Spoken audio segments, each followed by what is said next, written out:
Hello everyone. This is going to be a recap of 2017. I know I was pretty absent throughout most of this year. Well, you'll see why when I get into what happened. I know that I started this channel just over a year ago.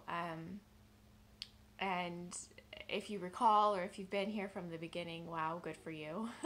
Because I haven't even stuck with it very well. I started this channel so that I could get more comfortable in my own skin, that I could get my feelings out in a verbal way. I'm very much of a written word type of person, and it's very hard for me to express myself verbally, orally, auditorily. I don't think that auditorily, that should be a word. I don't think that it is, but it should be. So anyway, I'm gonna jump right into this year because I think for a lot of us, it was full of trials and tribulations, much more so than good things, unfortunately.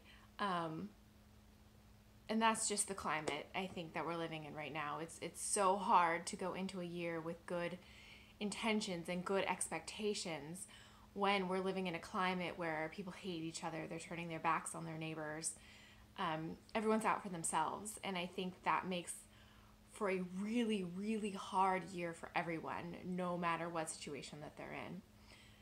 So, my situation, oh, okay, not such a great video because not such a great topic. I have so much to say, or I thought I had so much to say, but I think everyone's been saying what I want to say. It's just been an incredibly rough year. Incredibly rough. I don't even know what to say, quite honestly.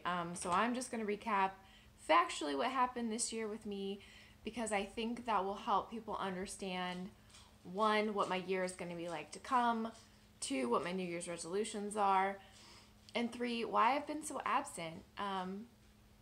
So let's get into it.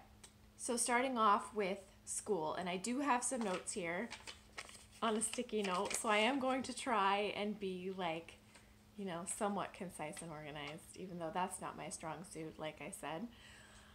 So school. If you recall, last year when I started this channel, I was really moving into a new step in my life. I'd been accepted to a coordinated program in dietetics that I am still attending. I started the second week of January last year.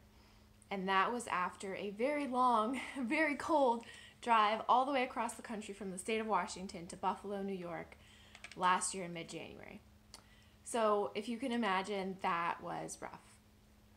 And I know that I've also mentioned some of the struggles with family and feeling good enough and belonging and stress and all of that. And that's still there, but I am working on it and I am getting over it. So part of what I started at the very beginning of last year along with school was therapy. I went back to therapy. I've been seeing the same therapist, Kim, she's a godsend, since the second week I was at school. So it was probably about the first week of February in 2016, or 2016? 2017. I just kind of want to throw this year out the window, if that tells you anything about how my year went. Anyway, so I've been seeing Kim since the beginning of last year, and I saw her once a week, no longer than once every 2 weeks, in between sessions. And I really think, I've said this before, but I really think that making that small decision just to see someone on a regular basis, to talk to someone, the same person who I could be brutally honest with, to really just gauge my mental health and my place, because I didn't realize how bad I was getting when I was in Hawaii until it was almost too late. She saved my life, Kim. She has, on I think more than one occasion. And I am forever grateful to myself and to her for being there and never shutting me out, never saying no, always being available, whether it be phone, email, in person. You know, she's even available when I'm here at home and not even in Buffalo. So that's been, like I said, a godsend. And everyone knows I'm not religious, or I think they know I'm not religious at this point. But When I say God sent, I mean the universe did something to help me. And I was a big part of making that decision, because it all starts with a decision to go and get yourself help. And that's often the hardest part, because once you go, it's no longer the fear of the unknown. It's something that, you know, you can decide really helps you, or maybe it doesn't. I mean, I know therapy is not for everyone, but often it's just because you haven't found the right person. And I want to reiterate that. Don't give up on therapy because of one therapist. There's many styles of therapy. There's so many therapists, and I know that there's one out there for you. But again, not for everyone, and I understand that. I'm not trying to push. I'm just saying, don't think you've exhausted an option until you really have. Okay, so that's mental health. Part of that also is that my therapist quasi-diagnosed me with ADD, which I believe. When I talked to my doctor a few weeks ago about being formally diagnosed with ADD, she sort of brushed it aside, and that is unacceptable in my opinion. You can test me and rule it out. You can say it might be because of other things, but let's confirm that. Do not brush it aside. I am all for being your own advocate when it comes to health, and I very much believe that in this situation. So what's going to happen is I'm going to get a second opinion.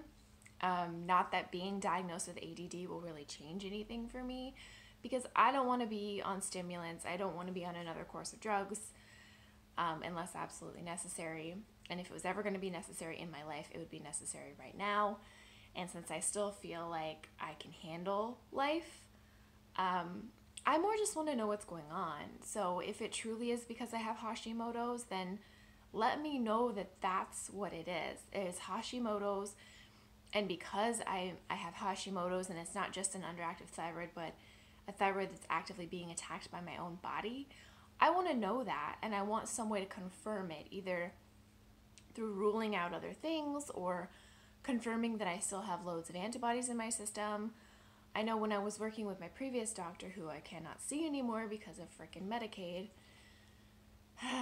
we were testing antibodies on a regular basis, and we were working to get them down. And that's a huge difference, I feel, between naturopathic doctors and conventional doctors. And I'm not saying anything bad about conventional doctors. I think you need to have a mix of everything in your life to figure out the best way for you to go forward, especially when you have multiple health problems like I do. So,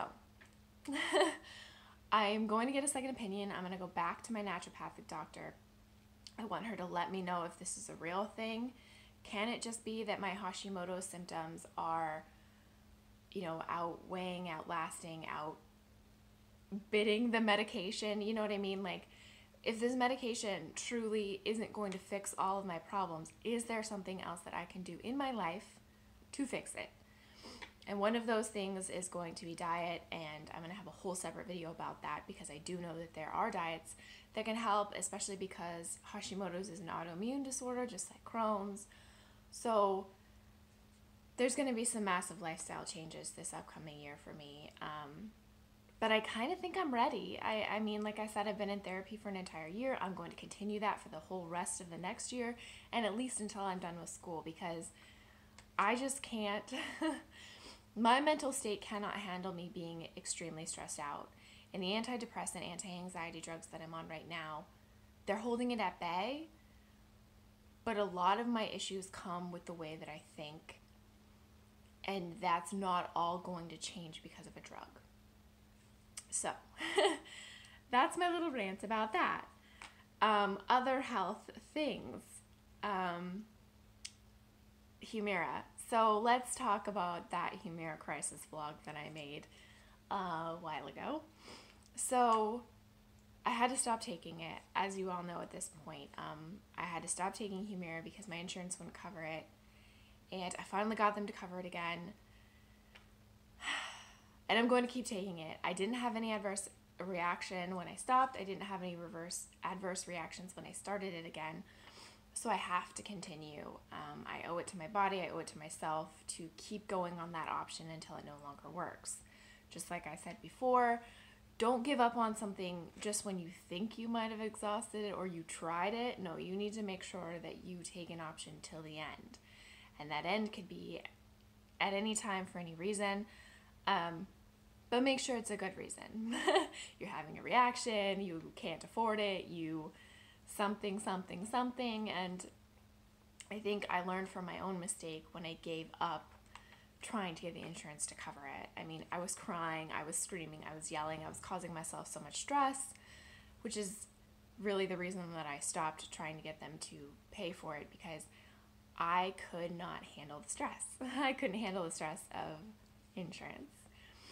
But once I took a step back and I realized that I really needed to do this for myself, I got through it. And it was an option that I exhausted because I got what I needed. And I think often you will get what you need if you keep on pushing. That's not to say that always happens, but oftentimes it will. So that's the Humira front, still on it. But one thing I am going to talk about in my resolutions video, boy, I would have just made them all one video, except that I'm already like 11 minutes into this rambly video, and yeah, sorry guys. So, is diet. I need to get to a good place with diet where I feel like I can mostly beat Crohn's on my own, and the Humira is just there as a background player, because if the insurance does decide that they want to stop paying for it, or God knows what's going to happen, oh my God, with this presidency, so I may not have insurance by the end of the year. And if that's the case, then bye-bye Humira again. So I need to be in a place where I am doing really well before that happens. And I think that was part of the mistake also that I made before that Humira crisis vlog. I was not taking care of myself in a way that I know that I can and that I need to. So I put myself in a bad position, and oh well, okay. So I also had several new diagnoses this year, which is just great because that's what everyone wants for Christmas, is a couple new diagnoses to add to their growing list. First one I mentioned, quasi-diagnosis of ADD. This came pretty early in the year. I would say July. It came in July, and so I guess not really that early. It feels like forever ago, but it wasn't. And that was just through my therapist. She is not a licensed psychiatrist, so she can't diagnose me for sure. But she does see a lot of people with these same symptoms, and we thought it was my thyroid, but then my thyroid levels look good, so is it really the antibodies? That's where the second opinion comes in. The second diagnosis is this pelvic thing.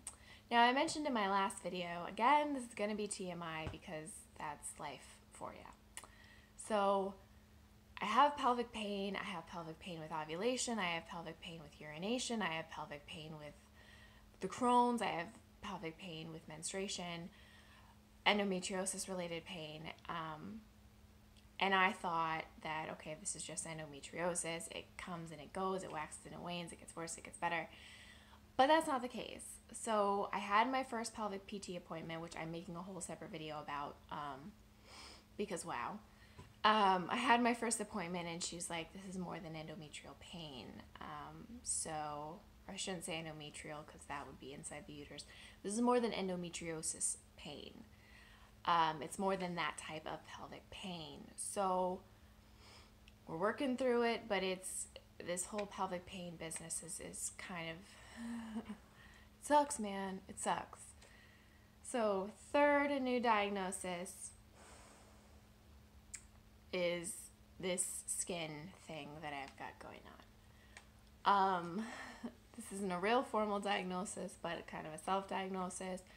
I have stress rashes all over my body, and I remember having this a long time ago, but it was more an aquagenic pruritus, basically itching with contact with water.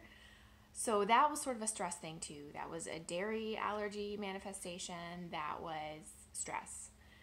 And now I sort of have this recurrent rash, which I can't really show you. It's sort of getting better. I've got these couple of large bumps that like I pick at, so they become really noticeable, like this one.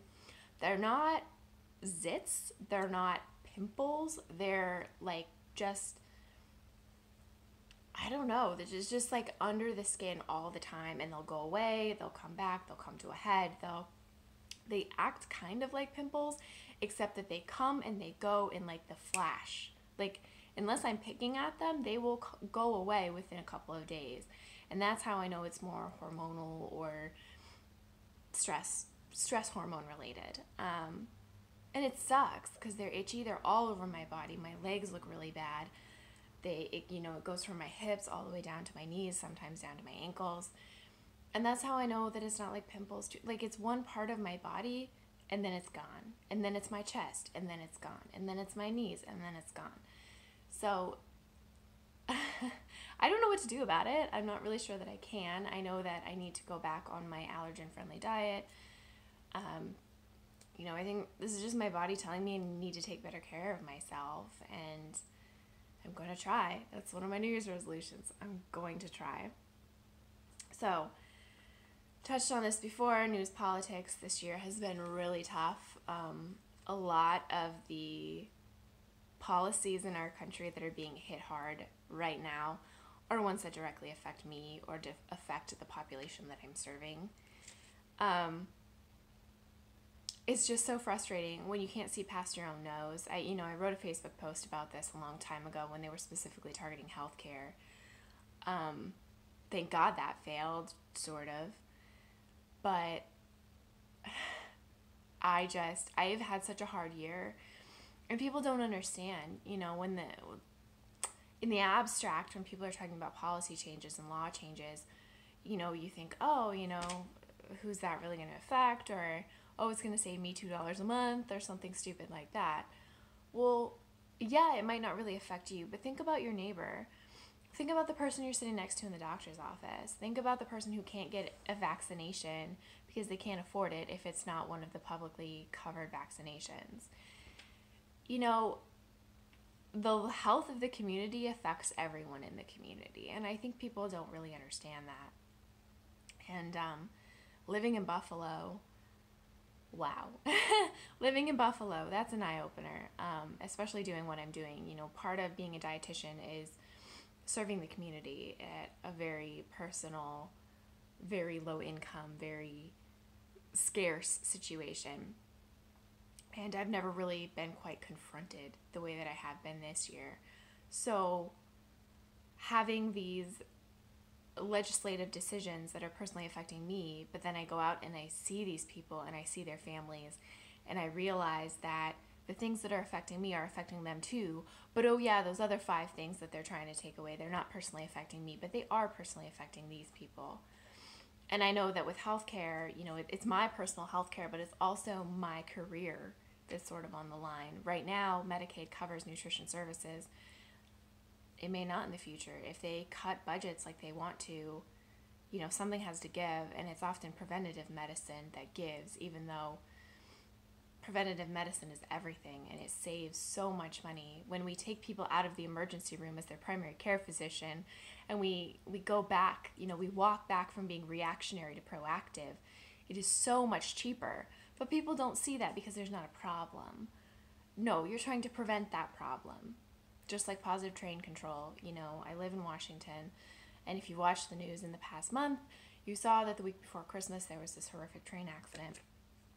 We could have prevented that with positive train control. We could prevent the NTSB spending months and months of their time figuring out what happened. We could prevent the death of 3 people. It's all about prevention, and I think people don't see that either because they don't see the problem, just like they aren't seeing their neighbor. Okay, that's enough of that. Let's walk back to school for a second. So I go back to school in 2 weeks, and I'm terrified, and I don't want to go. I hate Buffalo. Nothing against Buffalo. I think people who grew up there, they're used to it. It's a very different way of life, and it's not the way of life for me. And I know that. So the next 18 months are going to be rough. I guess it's 17 months now. I get done in May of 2019. It's hard. I don't want to go back. To be quite honest, I really don't want to. And the last 5 months since July have been hell. They've been hell. Like I said, I think my therapist saved my life, and I mean it. I was in Buffalo. I was in a rough situation. I wrote a letter to the president of my university for a couple of different situations that really affected me personally, but also affected my students that I take care of in the disability office. And do not get me wrong, I am not a bleeding heart. I am not a bleeding heart. I do not think people deserve handouts without working for it. I don't, there's a lot of things that I believe in that may not be coming across right now, but I feel like we are so far on the other end of the spectrum that, like I said, we can't see in front of our own noses, and it's really being reflected as a country right now, and it's hard to take. It's really hard to take. And as I sit here, on the third day of 2018, and I think back on 2017, and I just, God, I hope we never have another year like that. And I sit here and I look at what our president's New Year's resolution is to get into a nuclear war. Okay. So everything I'm doing in my life right now isn't really going to matter because we're all going to die. Anyway, that's my last rant on 2017, because everything from now on is going to be positive. How can we fix these things? What can I do in my life to make my life better? How can I improve myself so that I can improve the community? And that's where I'm at right now. And I think that's the biggest difference between this year's New Year's resolutions of 2018 and last year's 2017 New Year's resolutions is last year I was just trying to survive. I really felt nothing. And right now I feel all sorts of angry. And that's not a productive emotion. And, it isn't for most people. Some people harness that energy and they do a good job at it. But that's not me. So what I'm at right now is this is the year of self-improvement. That's all I can do is go up. So self-improvement, improve yourself, improve your community. And I'm going to tell you how I'm going to do that in the next video. So I will see you all very, very soon, because I think I'm going to film it in a couple of hours. My throat needs a break because I'm going to cry. So thank you all for watching so much. If you stuck it out through 22, going to be 23 minutes, bless you. You are amazing. God, I need to get better at this, to be quite honest. Really do. And that's hopefully going to be one of my New Year's resolutions. Honestly, I've only thought about like 3 of them, but New Year, New Me is real this year, and I think I'm in a good enough place that I can make that happen. Frankly, I need to, because otherwise we're going to have another year like this last one, and I may not make it through. So, thank you all for watching. I appreciate it so much. If you want to like, share, subscribe, I will love you even more. So, I will see you all in the next video. Thank you.